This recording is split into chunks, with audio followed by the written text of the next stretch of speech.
da morte na biopolítica, né? Esse trabalho tem sido pesquisado por mim, pelo professor Dr. Luiz Celestino, da UFCA, de jornalismo, né, que são nossa bolsa interdisciplinar. E a gente tem questionado como o discurso de ódio ele tem se mostrado uma ferramenta efetiva, né, uma ferramenta real e algo que é um problema concreto. A gente precisa entender o que é ele e buscar ferramentas de contorná-lo, porque ele tem feito morte na biopolítica, né? Ele é um mecanismo muito efetivo.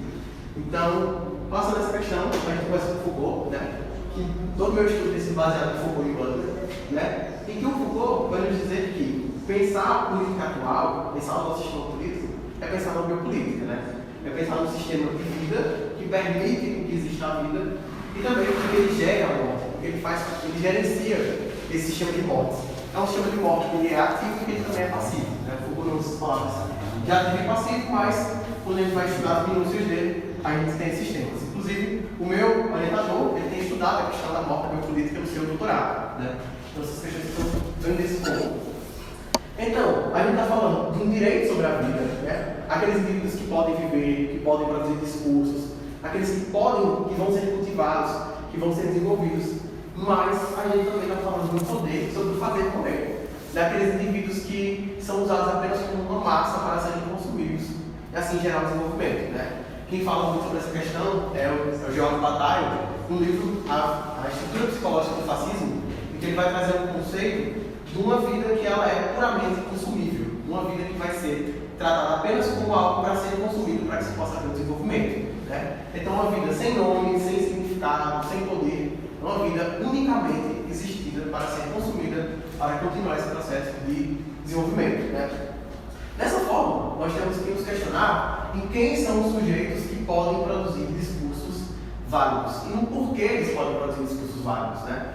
Porque definir o que é o pensamento é algo, né? Mas quem foi a pessoa que definiu o que é o pensamento? Em qual contexto ele fez isso? E por que ele fez isso? Essas são perguntas de uma matriz muito Foucaultiana, né? E que são perguntas que têm uma efetividade muito prática em relação à nossa vida. Porque se a gente só vive sem questionar o discurso, a gente só está no ciclo, né? É por isso que é importante fazer esse movimento de questionamento. Então, o discurso de ódio ele vai funcionar como um dispositivo de controle relacionado à morte da política. E a Butler tem um livro fantástico chamado Discurso de Ódio, uma política do performativo, em que em nenhum momento no livro dela ela vai falar de discurso de ódio, dois pontos, o que é. Ela vai dar características do que é o discurso de ódio, de como esse está presente nos mais diversos níveis da nossa vida, né? Eu gosto muito quando ela faz isso, que ela não limita, ela não define o que é. Ela usa características daquilo que nós chamamos de discurso de ódio, né? E é importante para que a gente possa pensar que é uma ferramenta que ela é alterável, que ela depende de qual funcionamento político que ela está envolvida, de quais são as circunstâncias, de qual sujeito que ela vai afetar, porque é uma ferramenta que ela não é exata, uma ferramenta que ela vai se modificando porque ela está no sistema biopolítico, né? Depende também da vida daquilo que nós estamos tratando. E o discurso de ódio, ele funciona como uma arma, né? E por que o discurso de ódio ele funciona como uma arma? A Butler vai começar o seu estudo ressaltando dois pontos muito importantes do texto de Walsh, que é o quando dizer fazer, que é o lado do fim do discurso. Então ela vai falar sobre os conceitos de ato perlocucionário e ato ilocucionário. Eu vou fazer uma explicação que é para Austin, que é um dos principais pensadores da filosofia da linguagem, ele vai falar que um ato de fala é dividido em três etapas. O ato locucionário, que seriam as partes que nós articulamos, a fonética para produzir um discurso. O ato ilocucionário, que é aquilo que a gente vai produzir para o nosso discurso, aquilo que a gente quer anunciar. E o ato perlocucionário, que são os efeitos posteriores à profecção do nosso ato. E a Butler vai dar um estudo muito especial ao ato ilocucionário e ao ato perlocucionário, né? Então, o ato ilocucionário é o que leva o falante a construir aquele ato, né? E quais são os efeitos imediatos após o seu proferimento, né? O Austin não vai falar dessa parte de efeito imediato, isso é uma parte da Butler. E o ato perlocucionário é aquilo que acontece a um maior prazo, aquilo que tem seus significados presos a uma ordem do discurso, aquilo que não é imediato, mas que está dentro de toda uma cadeia de pensamento. Então, para a gente analisar o que pode ser um discurso de ódio, a gente tem que pensar no poder do ato de fala. Porque as falas elas têm um poder muito massivo na nossa sociedade, né? Assim, a Butler reforça que o discurso de ódio pode sim ser um ato de violência. Esse é um ato de violência que pode ser tanto direto quanto ele pode ser indireto. As falas, o nosso discurso, ele pode ser usado para ferir uma pessoa, né? E aí eu trago um exemplo. Quando um indivíduo profere um discurso transfóbico, o que é que acontece quando a gente vai analisar a partir de uma perspectiva do Augustin e da Butler? O ato não missionário que ele produz uma pessoa pode se sentir ofendida. Quando alguém profere um discurso transfóbico, a pessoa se sente ofendida, de imediato, porque ele atinge, porque ele denomina, porque gera uma performance também. Mas qual é o efeito perlocucionário do discurso de ódio? Nesse caso, do discurso transfóbico? É porque o discurso proferido por ele sustenta toda uma violência da questão de gênero, da questão de sexualidade, reforça um ódio, né? E um desrespeito para a diferença. Então, o ato emocional seria o quê? O dano imediato que vai causar. Imediato, né? Aquela dor que vai causar no indivíduo quando ele escuta isso. E os atos perlocucionais seria o que esse discurso ele reforça todo um sistema de violência, reforça todo um sistema de preconceitos. Então, o discurso ele pode sim ser causar danos, mas ele também pode sustentar lógicas de discurso. Então, nada melhor do que pensar na questão do inimigo em comum, né? No Origem do Totalitarismo, a Hannah Arendt vai apresentar um problema muito real, que é criar um inimigo comum, né? O que é esse inimigo comum? É estar dentro de um grupo e essas pessoas pensantes, a cabeça desse movimento, vai gerar a figura do inimigo. E a partir disso, todo o grupo vai concentrar o seu ódio, a sua violência, a sua fúria nesse. Então vai se combater um ponto comum. Isso vai ser reforçado pelas propagandas massivas, né, contra esse inimigo. Essa é uma característica que ela é predominante nos governos totalitários, né? E a partir dessa criação do inimigo em comum, nós vamos usar de propagandas para atacá-lo de forma direta e indireta, usada como ferramenta de discurso de ódio. Então, esse discurso de ódio não é só proferir palavras que atingam a pessoa, mas é reforçar, fazer com que nossos discursos eles sejam cada vez mais ofensivos, nossas palavras sejam direcionadas a isso. Então, não é um fato só direto, também é um fato direto. Né? É isso que a Butler afirma no seu livro. E essa é uma ferramenta que se mostrou muito eficaz para canalizar o ódio assim algo, né?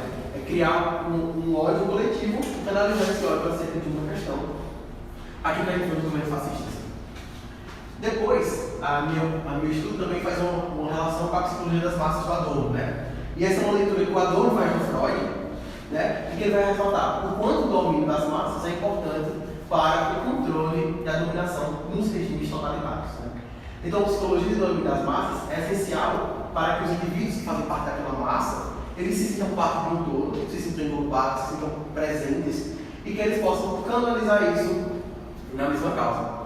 E aí o discurso de ódio vai aparecer como essa ferramenta que ele é muito eficiente para canalizar o ódio e para fazer com que exista essa criação de um inimigo comum. Então, se ressalta de que existe um inimigo comum, né, aquela figura que deve ser combatida, e a importância das massas para combater esse inimigo comum. Então, o discurso de ódio vai aparecer mais ou menos como ferramenta canalizadora do ódio, além de legitimar a violência, já que esse também é o dele. E eu trago destaque essa parte, por quê? Porque o ódio é algo que vai ser legitimado por a figura dos líderes, né? Por que ele vai legitimar? Porque quando uma figura, como o Bolsonaro na eleição, na campanha de 2018, ele na Bahia fala de que as minorias vão ter que se curvar a maioria, ele ressalta todo um sistema de desigualdade social e de uso de poder. Ele, enquanto presidente, quando uma pessoa que ocupa o cargo público, inclusive o cargo público mais importante ali do país, ele exerce uma posição de poder direto na sociedade. E quando ele faz uma afirmação como essa, ele coloca uma postura de violência, ele coloca uma postura de ódio. Então a gente tem que questionar por que ele faz esse discurso, como ele faz e quais são os efeitos que ele vai ter a nível disso. E a minha pesquisa, o enfoque dela é na questão do discurso de ódio nos atos bolsonaristas. Eu defino o ato bolsonarista como aqueles movimentos que estão ao redor do presidente Bolsonaro, que são de apoio para ele. Né? Na campanha de 2022, o atual presidente e ex-candidato à reeleição, ele utilizou o discurso de ódio como uma forma de reafirmar sua autoridade e soberania. Por que ele é autoridade? Porque ele é um cargo público muito importante para a nossa sociedade. E por que ele é soberania? Porque ele queria se mostrar como a única figura possível dentro daquele esquema. Então ele quer ser soberano, ele quer eliminar o seu opositor. Quando ele faz a frase como tem que preparar as batalhas, é uma frase de soberania, e é uma frase que ele não quer opositores. Né? Aqui não é a questão do inimigo, é do opositor, mas ele vai transformar esse opositor em inimigo, e esse inimigo é aquele que vai ter que ser combatido pelo grupo. Né? Então, esses movimentos começam desde a sua eleição, antes da sua eleição, no caso, mas o presidente começa a analisar em 2018, né? E também é um movimento que ele vai ser amplamente compartilhado pelos seus apoiadores. Não é só o presidente que faz isso, seus apoiadores estão muito presentes nesse processo. Né?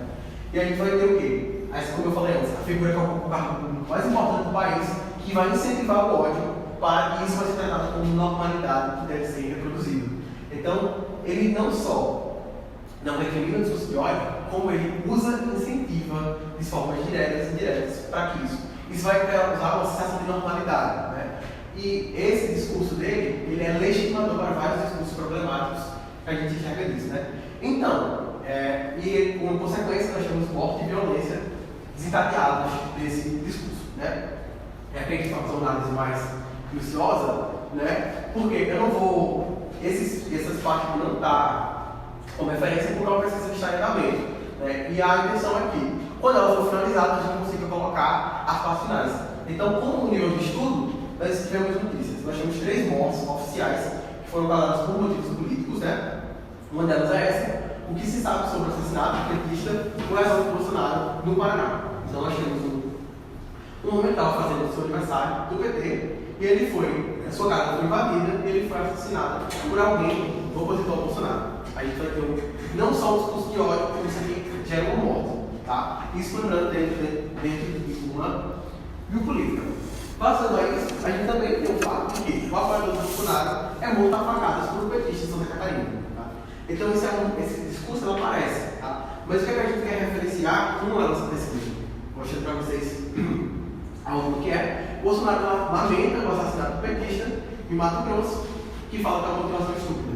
Ele fala isso no seu discurso entre aspas, porque ele deve combater essa figura, mas ele usa o discurso de ódio, ele incentiva o discurso de ódio, e quando a gente vai parar para números, ele avançou demais. No caso dele, né, tem 3 petistas que foram assassinados por motivos políticos e temos um bolsonarista que foi assassinado por motivos políticos.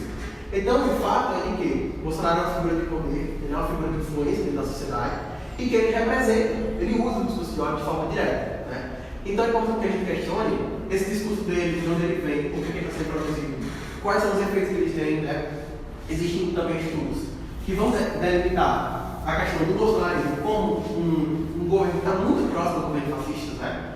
Eu paguei uma discussão sobre isso, filosofia política com a minha orientadora, então é um discurso que está em movimento, mas é isso, é questionar por que essa figura do Bolsonaro usa tanto o discurso de ódio, e por que o discurso de ódio de sua mão é uma ferramenta tão efetiva, não só para trazer morte, mas também para causar uma situação de controle dentro da biopolítica, né? Por fim, eu trago esse exemplo que é do Ceará, né, que é um petista morto em bar na cidade de Cascavel, no Ceará. Então são sempre as mesmas motivações, são motivações políticas. Né? E eu não estou aqui para fazer um advogado de um lado nem do outro, mas quando a gente questiona os lados, né, quando a gente vai pensar sobre são motivações políticas, né? E essas motivações políticas elas estão indevidas no discurso de ódio. Quando a gente pensa no caso do bolsonarista que foi morto por petista, é um caso político? Deixa eu ver como é que explico isso.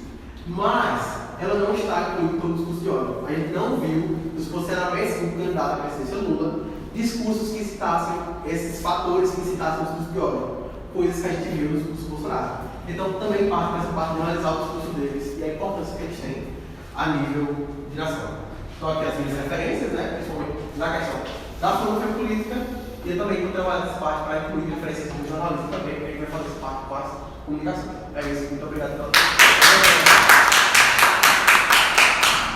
Bom, tudo bem, porque eu sou mestre em literatura brasileira, doutora em linguística, por análise do discurso. Então, você foi falando e assim foi se multiplicando aqui, aí eu disse, meu Deus, eu tenho que dizer isso aí. Perfeito. Mas é uma coisa que é para você pensar, mas eu estou assim, porque a gente está trabalhando. Você não disse o nome, Maria Lúcia de Souza, sou professora da casa.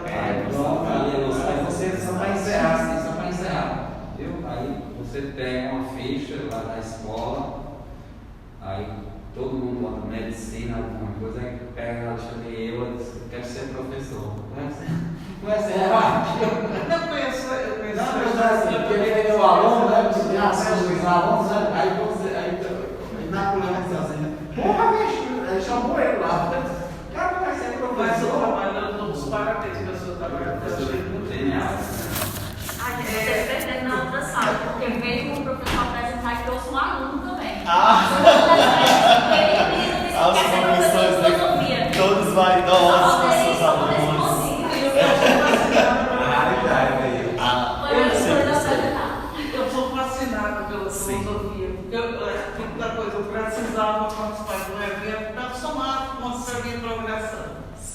E eu saí procurando em encontro de professores de filosofia, que sabe? Eu gosto dessas discussões, elas me dizem muito. Quanto à sua apresentação, Francisco de Assis, eu achei louvável. Por quê? Porque ninguém consegue ensinar desvio de linguagem, metáfora, figura de linguagem, se partir pelo conceito. Metáfora é. Aí dá um conceito. Para depois vir com um exemplozinho de ser de outra situação ele não vai reconhecer. É bem interessante que no dia a dia você usa metáforas constantemente. E não sabe o que está usando. Eu estou muito para baixo hoje, eu estou usando metáfora.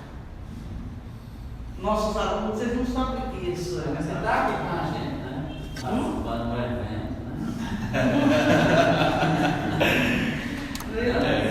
Entendeu? Essa coisa simbólica da linguagem, esses desvios de conceitos, eles são importantes, agora são importantes para serem ensinados a partir do desvio. Tirar uma foto, vai Sim, Aí, por isso que eu gostei do seu trabalho, porque vem da situação e não do conceito. O conceito viria depois, viria para complementar. Tirar uma foto, Obrigado, professora. Minha gente, nós estamos chegando aqui ao final do nosso momento de comunicação e relatos. E eu quero só trazer aqui alguns informes, além de agradecimentos, né? Hoje à noite nós teremos a conferência de encerramento do encontro com a professora Cristiane Marinho. Já gostaria